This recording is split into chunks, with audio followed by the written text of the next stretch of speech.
The top 6 players are, in order, the best forwards in Blue Lock post second selection arc. Due to being in the top 6, they have a confirmed starting position in the match against the Japan U20 team.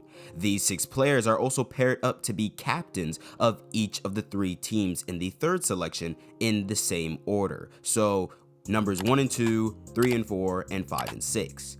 Each of these players have a unique skill that really surpasses the rest of the players in Blue Lock, and is why they are able to dominate against the teams in the second selection. Hey guys, DarkheroJosh here, and in today's video we're going to be going over and explaining the top 6 in Blue Lock as of the third selection and their weapons. So without further ado, let's get straight into this video. Starting off at number 6, we have the God of Death, Nagi Seishiro, with his first appearance in the series being around the end of the first selection. Longer than anyone else in this ranking of top 6, we've seen what Nagi could really do.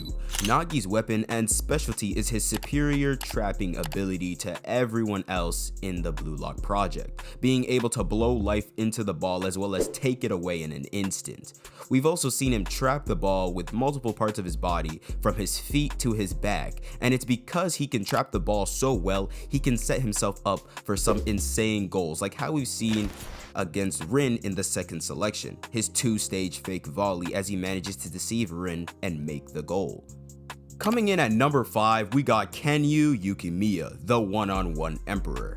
The second player we see to wear glasses like Zantetsu, but in the game he had these cool ass shades that low-key make him cold.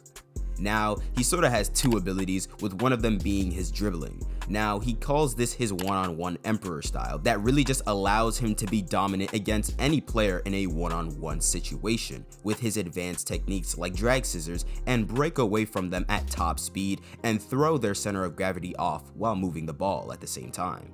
During his first introduction of his character in the third selection, in the match between Team A and Team C, he manages to dribble past the likes of Itoshi Rin and Shido, the top 2 Blue Lock players at the time, with ease, as if they were children. It was said by Reo that compared to Bachira, that uses techniques and creativity to dodge and get by his mark with soft dribbling, Yukima uses raw speed and power to force his way through his opponent with a harder type of dribbling. Now, Yukima's other weapon is his gyro shot, which is pretty much just shooting the ball high and have it drop insanely fast and move towards wherever he wants to in the goal. Now, this shot could throw a lot of people off, like the goalie and defenders, whoever's marking him pretty much, when it comes to things like timing or where the ball is going to end up in the end. But we see that Ryu did manage to get in front of the goal, prepared to stop it, but in the same moment we see the God of Death again, Nagi, manage to follow through with the shot, trap the ball, and made the goal his own, turning Yukima's shot into an assist. These two actually work pretty well together on Team C. Now, coming in at number 4, we have Otoya, aka the Ninja. Now, when I first read the third selection, I had Otoya up there as one of my favorite characters, not gonna lie to you guys. I think it was his character design, to be honest. It was just cold. This was when he was actually considered good and cold in the series. Now, apart from the fact that he is actually from a ninja descent family, the reason why his nickname or alias is the Ninja is because of his incredible speed and off the ball movement. Now, his speed is different from players like Zantetsu and Shigiri because their speed is dominant in a one direction way, so they can't really switch directions while maintaining that same speed. Otoya, on the other hand, is able to do this, being that his movement depends on his footwork, which also makes sense having the ninja lineage in his character as well. We see this weapon of his in the first match of the third selection between Team A and Team B, when he slipped past both the likes of Hiyori and Rin before they could react to get the ball and score the second goal against Team A. At number 3, we have Kurasu Tabito. Now, with this cool character design, like Otoya, he did also have a cool nickname being the Assassin, and these two actually made a crazy good duo in the third selection and was pretty dominant in the second selection. If you read episode Nagi, if you know, you know.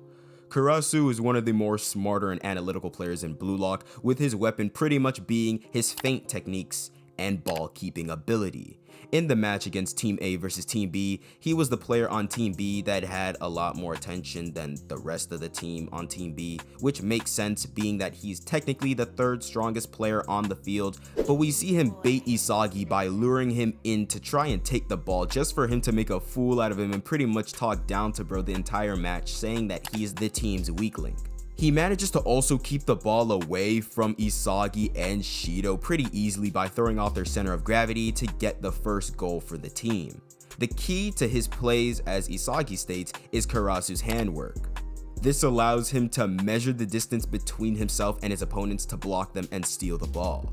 Kurasu's style of football is targeting or going after the team's weakest player after analyzing how the team plays and destroying the team through that weak link. Due to this method he uses, we constantly see him marking 𝙍𝙬 and rob any passes that were sent to him, pretty much being one of 𝙍𝙬's main obstacles he has to try and overcome in this match in order to prove his worth. Coming in at the number 2 spot is actually one of my favorite characters in the series, my main man Shido Ryusei. I absolutely loved this guy when he was first introduced into the series of Blue Lock. Now sure, it was sad to see our boy Kunigami not make it to the 3rd selection, but hey, like they say, out with the old and in with the new. Like Rin, Shido was able to score a goal against the World 5 team, and that was due to his penalty area perfection. Now this isn't really mentioned in the 3rd selection, as it just shows that he's just a complete gold junkie, but we see later that he actually gives it a name. Now Shido actually has some good spatial awareness, but it's different compared to players like 𝙍𝙬. Instead of having the spatial awareness that takes into account all the players on the pitch, Shido's takes into account the position of the goal and only the goal. Along with his insanely fast reflexive ability and his drive shots inside the box, Shido was quite literally a demon who is able to score goals no matter what position he's in, making goals that go past the comprehension of everyone on the pitch in the 3rd selection and in the U20 match.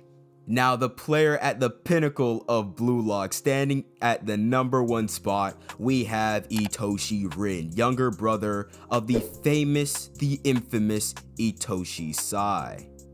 Now most of us should already be familiar with this man's game. He came into the 2nd selection and pretty much wasted no time at all running up the gauntlet, showing up players like Nagi and Baru who were like previous hurdles for our main character, and showed 𝙍𝙬 the gap in skill between them so bad that he didn't do it just once but twice.